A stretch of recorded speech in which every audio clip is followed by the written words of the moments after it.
Welcome to this demo of the Draw app, which is part of the WriteWithClaire product suite. You are looking at the portal page from where you can access all the apps in the suite, and we're going to cover this graphics part in this demo. So this is the home page of the Draw app. It's kind of the starting page where you can create new drawings, you can open old ones and upload images and take snapshots of websites. So let's quickly go to the actual editor. Here is a blank canvas, and I'm just gonna add a circle here over here and show you that this app just produces standard SVG, which is an XML format, so I can actually send the source of this document here. Here's the XML SVG that is generated from this simple drawing. So I'm just going to copy this circle a few times here and show you a little bit what the basic functionality. If I move a circle around like this, you will see I get a green guide up there telling me that they are aligned at the top. The same thing if I have a smaller object like this, it's gonna now tell me it's center aligned or bottom aligned. If I resize it, I'm gonna get some blue lines showing which objects are. Here are, you can see that they're all the same size. Here I can see that the three of them have the same height. It's basic guides support in the editor. So we have three circles here, and now I'm going to show you how to change certain properties of them. Let's say I want to change the filling, the background color. I can then select all three of them, open the left part of the editor, called the tools pane. I have a few tools here. One is properties. So let's go and change the fill property, make this kind of an interesting blue, make it the stroke a little bit thicker, like that. So that shows you that you can do multiple selection and change properties. Now I'm gonna connect them too. I'm gonna use the connector tool up here, and I'm gonna connect them like this. So I have the three circles connected. If I now move them around, you're going to see that the connectors stay. It's going to pick the closest one. If I want to change this and anchor it to this one, it's always going to stay to that one no matter where I drag the circle. There. If I want to add some text, I can double click any object and make this the A circle, for example, and this could be the B circle, and this could be the C circle. And I can just select all three of them and go and change the text properties to, for example, 36 points and make them bold, and change the color to some greenish color like that, and I can also align the text up and down. Let's make these connectors a little bit more interesting by opening the properties tool again, and I can choose from 5 different kinds of connectors. What you're seeing is a straight line. I can change it to curve, and I experiment with different curve factors. I can also change it to be an elbow, or I can change it to be arcs, different kinds of arcs. Not perhaps too useful in this case, but let's click the arcs, or the curved connector. Other properties you can change for connectors are, for example, the end marker. By default, there is a arrowhead that I can make larger or smaller or whatever, and change the color and the stroke. I can also change the the marker to be none, useful in some cases. It could be a diamond.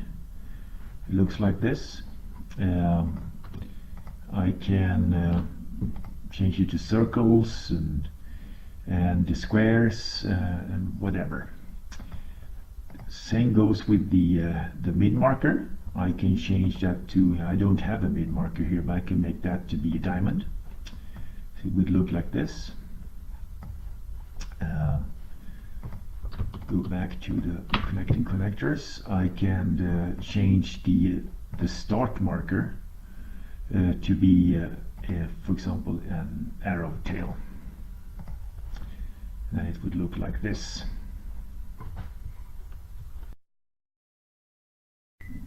Layers. There you can add objects to different layers. And by default, the document has 2 layers. They can be named, but they are by default named shapes and background. So let's switch to the background layer, and I can create, for example, something like this as the background. And then I can go back to the layer on top of it, and I could create some eyes like this.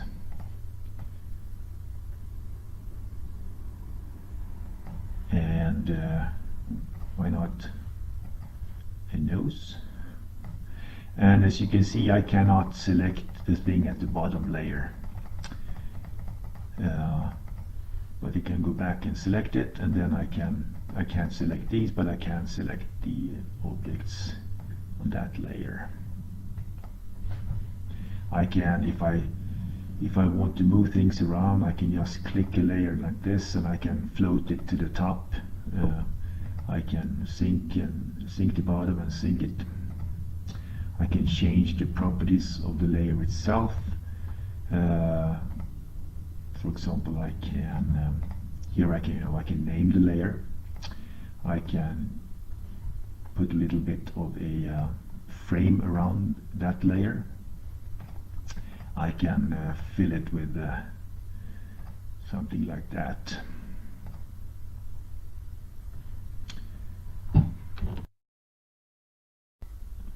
Layers are really useful when you want to place an image behind objects. I'm going to show you that by also demoing the drag and drop features of the app. So I have here a JPEG on my Windows desktop, and I'm going to drag it into the editor, and when I drop it, I get these different options to insert this as an image on the current layer. I can use it as a background for either the bottom or the current layer, or I can create a new document, and let's create a new document in this case. So there it is, placed as an image background on the bottom layer, so I can't really touch it here, but I can then add things to the current layer, the top layer, and I can add a call out like this, and add a caption like "Hey shoe."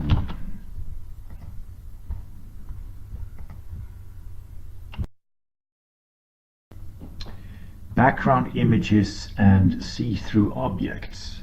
Here we have a tiny document with the background image. I'm going to show you what you can do, some special effects we have in the app. So let's go and go to the layer properties. Actually, we want to work on the background layer. I want to change the effects. I can add a grayscale effect, and I can also add a blur effect like that, and I can experiment with different blurring levels. Let's pick that one. Let's go back to the shapes layer, and I can add a circle here to highlight this particular shoe down here. And okay, that doesn't look too interesting, but let's go to the see-through effect here. Actually, it's called the effect reversal here, so I can enable effect reversal on this object, and then for it to really see through, I have to change the transparency of the object to 100%, and then you can see it actually reversing the blur and the grayscale effect on the background like this.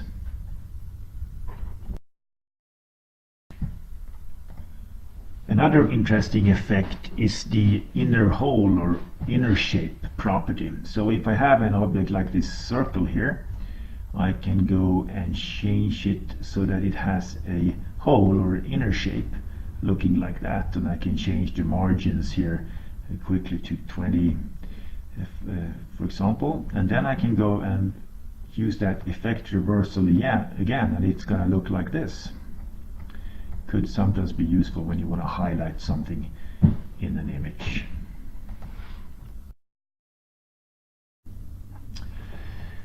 Quite a few different callouts are supported by the editor.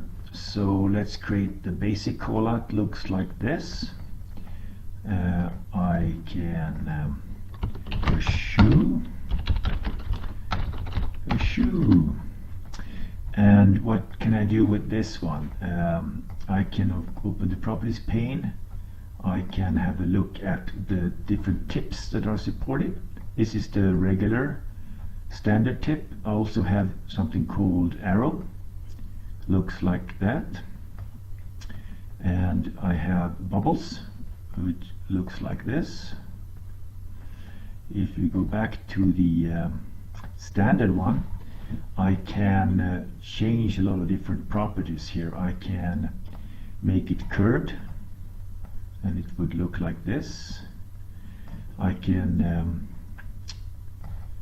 change the base, or this in the curveness in this case, so it could look like that. I can change the size, or where the tip should anchor, and the base width. So in this case I have a 10%, I could go to a 20%, or a hard value like 15. I can change where it should anchor. Now it's auto, it's gonna pick any of the 8 anchors. I can say that it should always anchor to the bottom left corner, and then it's no matter where I move this one, it's gonna stay to the bottom left corner. Or I can say only pick corners. It doesn't make that much sense in this case, and pick anything except the corner. Other things you can change is of course the inner shape. I can go to the inner shape and enable the inner shape for the callout, and in that case we should perhaps change the text to be whitish and make it bold to stand out like that. So there's another kind of callout. I can change the corners. Let's make them a little bit round corners, perhaps like that. Another kind of callout. Predefined shapes. All the predefined shapes are available in the palettes tool, divided into a few subgroups. So this is the callouts group, where I can quickly grab a callout like that and add it to my drawing. I have objects called circliches for highlighting parts of an image, for example. And these stretch, of course, and you can change all kinds of properties of them. We have all kinds of arrows that you can reuse and customize. We have generic shapes, triangle, for example. We have all the flowchart symbols available here.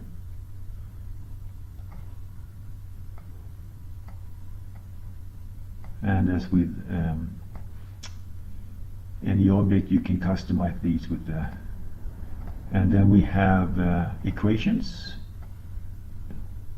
all kinds of equation symbols. you can drag in and have fun with. And then we have something called the personal palette. So that, let's say that you create an object. Let's take this arrow here and change it to be like a bluish, and have a taller arrowhead, perhaps like that. And let's say you really like this one and you want to reuse it many times. I can then right click and say send this to palette, and I can just add it to my palette, and there it is. So if I create a new document, I can add it to my drawing like that. And this palette of yours is stored inside your Google Drive, so it's going to be available wherever you are. If you travel abroad and you open up a browser and go to the Draw app, your personal palette is there. Unicode Symbols. There are a lot of very interesting shapes available as simple Unicode characters, so they won't take too much space in the drawing. So here we have the Symbols tool, and I can choose from a number of different parts of the Unicode language. Here we have like something about transport and maps, and these are just regular characters. So let's say I want to have a girl symbol. I can drag it in like this, or I can double click and it goes to the editor. And then we can have a boy symbol over here. And these are just regular, they're not images, they're bitmaps. They will take almost no space in your drawing. So let's add another one. So I can create my little village here. And go to another, I have this, let's say arrows defined as characters. There are all kinds of weird looking arrows. So I can use them in my shape like this. Recent symbols. Let's say that you use certain Unicode symbols quite often and you don't want to find them every single time. So if you have used a symbol, it's going to show up in your recent list, which makes it then pretty convenient to access the ones that you use quite often. So a quick way of adding, or if I have a selection, I'm going to actually change that symbol to the one that's I'm double clicking. So that's support for recent symbols. Arrows. So there is a lot of support for different kinds of arrows, as you have seen a little bit before. So I have these two objects and I want to have an arrow between them like that. And this arrow I can then customize in all kinds of ways. I can add arrows quickly by doing that, right? And then I can select them and go and change all kinds of properties. The arrowhead, look at this, all different properties. You can create all kinds of arrows. Let's change the length from 30 to 50, and the different curveness. I can change the curveness of the head to 5, perhaps 10. Now that didn't look that good. So it's 5, and the body curveness could be 5. So they start looking a little bit more interesting. And then I can go and change the tail. I want the tail to be shorter, and I want the base to be a little bit bigger, and I want the front of the tail to be 5 or perhaps 3 or 15, and I can even change the curveness of these objects or these edges here. That didn't look very good, but Here's another one. Okay, so there we have a new kind of arrow, and of course change the stroke and the fill to some purplish, and I can add a shadow to the whole thing, make it bigger like that. I can remove the blur, add the blur, etc. Default shapes. Let's say that you want your callouts, you want to use the tool up here to create callouts, but you want them to look a certain way. You can then create the callout first like this, go and change the properties you want. Let's say that you want the shadow effect a little bit larger like that. You want the corners to be kind of roundish, and you want it to be filled with some kind of light bluish. Okay, there you have your callout. Then you can just right click it and say I want this to be my default style of the callout. So now as soon as I use the tool, I will get that kind of look of the callout.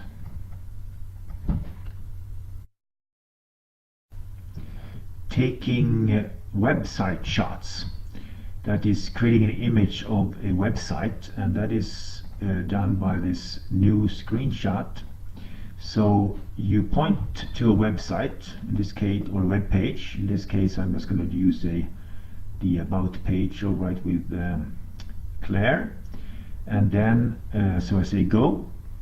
Then it's going to load the preview. This is the preview. It's actually an embedded browser here, right? So, and then I'm going to say I want my image. I'm going to take the screenshot I'm going to take of the website should be 800 wide, but I'm not going to set the height, so I'm going to get an image which is as big as the page is.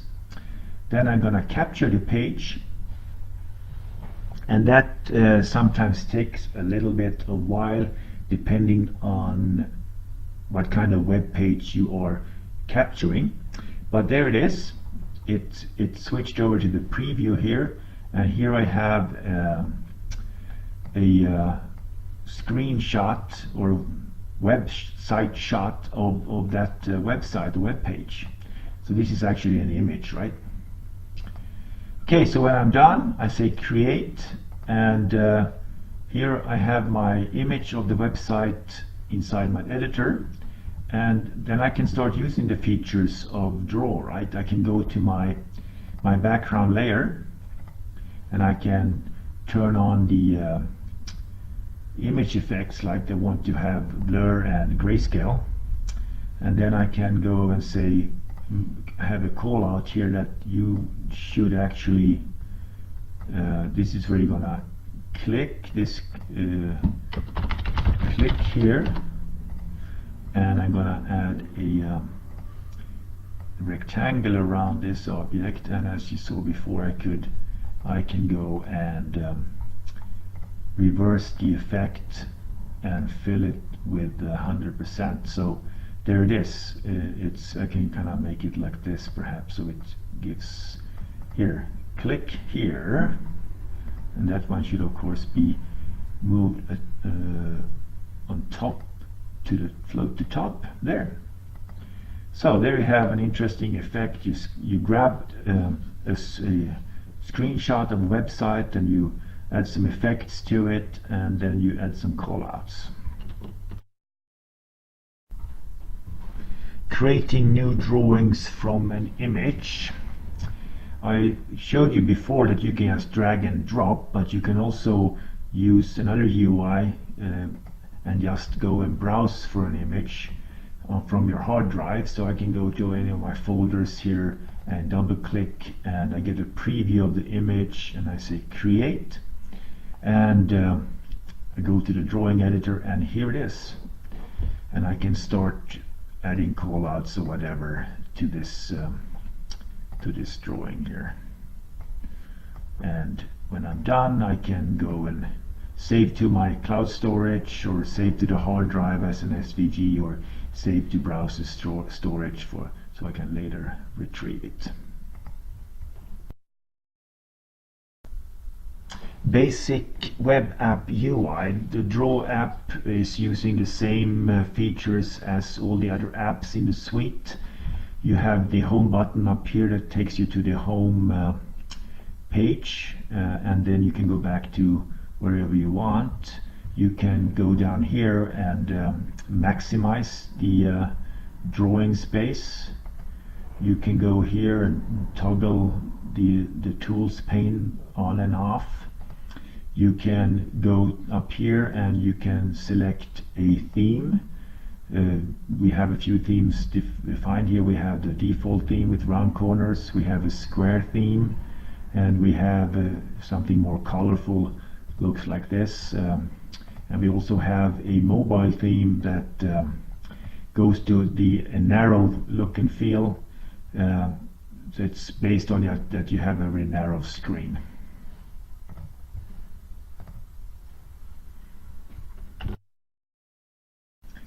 So thank you. That was a demo of the Draw app. Please go to WriteWithClaire and check out the other apps, and you can also find other demo movies of the other apps. Thank you.